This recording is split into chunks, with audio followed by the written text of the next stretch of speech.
Hi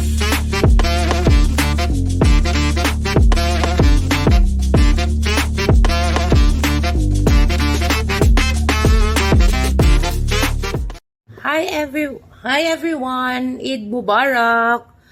It's April 2 today, and then my mom gave me this because someone gave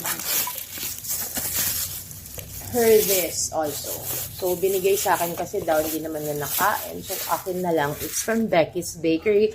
This is Becky's Kitchen. This is from Manila. Super yum nito. And then isa lang yung store nila sa Manila, and then it's a old house na ginawa nilang store na super yum. College pa ako, yun yung lagi kong dinadaanan doon. So, favorite ko talaga to. Ayan, andito na tayo sa ating Becky's. And it's a crinkles. Super yum. Lagay na natin siya sa container. Kasi mas gusto ko siyang naka-ano kaysa sa ganito kasi masyadong exposed. This is crinkles. Super yum. Ito yung staple ano nila. Kakamayin ko na kasi kami lang naman din yung kakain. Actually ako, this is my favorite. Bigay ni mother since hindi sila mahilig sa sweets. Ako na diabetic na mahilig sa sweets. Kaya ako yung kakain.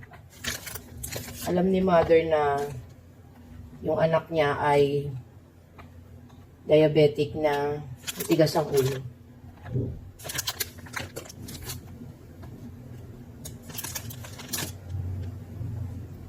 Taste test. Hindi pa rin nagbabago si Becky's Kitchen. Super. Ang masarap sa ano niya, sa crinkles nila, hindi super tamis. Today is April 2. Birthday ngayon ni hubby. And then, all day dito lang kami sa tindahan. Pero, doon ay pupunta kami sa Tumaga. Kasi yung mga pamangkin niya, may surprise sa kanya.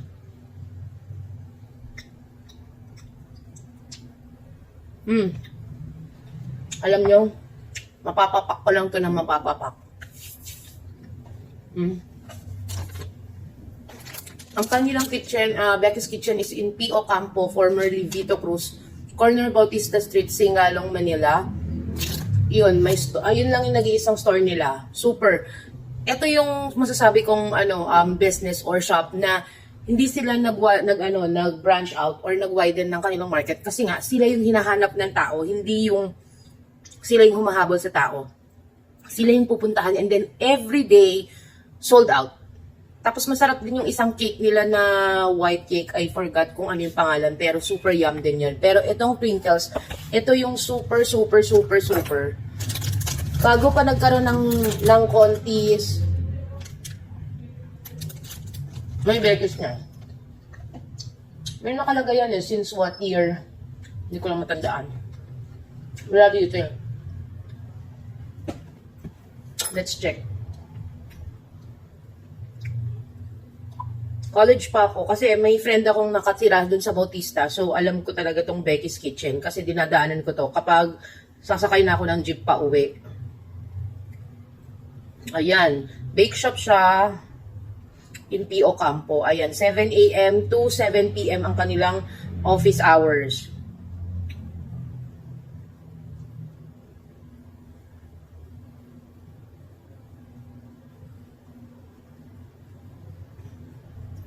May chocolate fudge, chocolate mousse.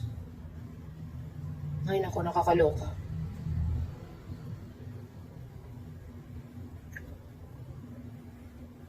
Hanapin natin yung kanyang... Malapit siya sa sa Lasal. Ang kanilang And para sa akong mga pamangkin, labubu.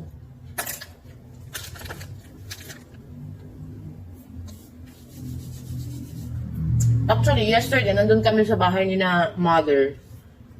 Binigay ito sa akin. And then, sa kakamadali at saka kachismis ko, naiwan ko. Just today, pinamaksim ko. Alang-alang sa Becky's. So, wait. Kukuha muna ako ng lagayan. I'm back. Ayan. Nilagay ko na sa lalagyanan ng you call that ice cream. Tapos, maglalagay ako dito.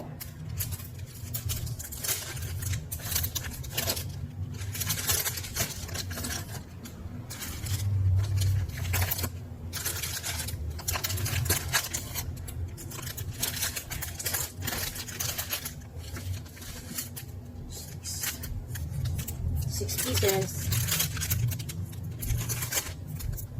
And isisino ko.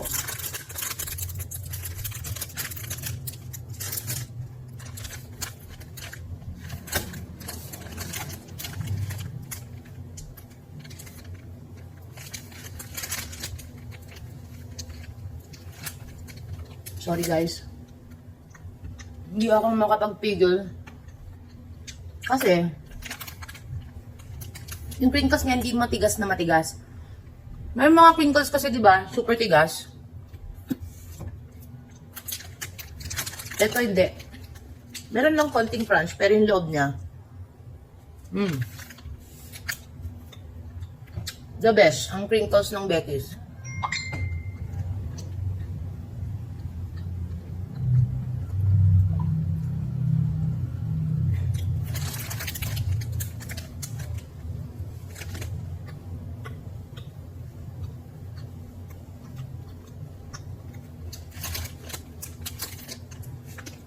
Kung pupunta kayo Manila,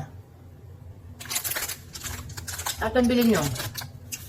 Kasi, wala kang mabibilang kahit saan. Doon lang.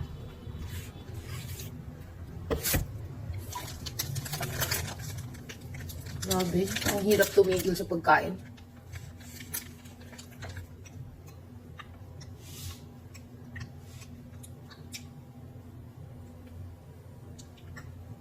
Parang kailangan ko pumigil na. Pero hindi ako makatigil. Should I add one more there? Just add one more.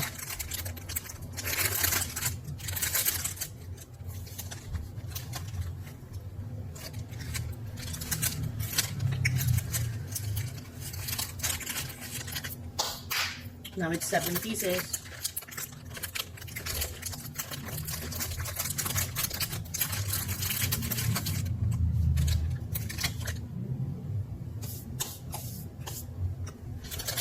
Isa na lang. Para sa buhanga ko.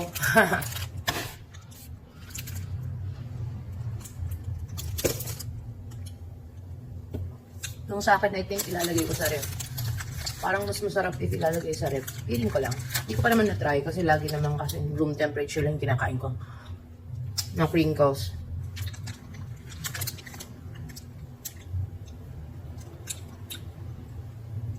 Today is April 2. Nagpapagupit ngayon yung husband ko. Kasi nga, he just turned 51 years old.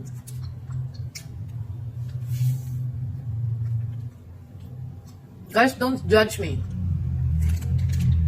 Masarap talaga. The problem is, may ubo pa rin ako. Yung ubo journey ko pala, kwento ko sa inyo.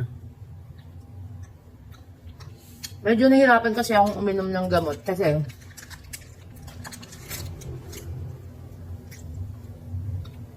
kailangan every 6 hours or 8 hours, diba? Ay fasting. So, mayroon siya maintain. Kasi siguro din ito may nalis yung ubo ko. I'm gonna bring this in.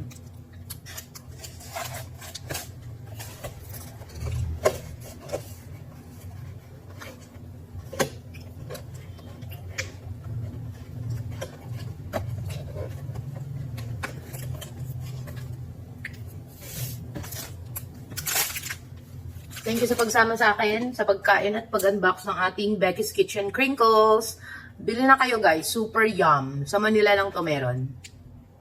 Thank you, bye! Don't forget to like and subscribe and hit the notification bell para ma-update kayo sa aking mga videos.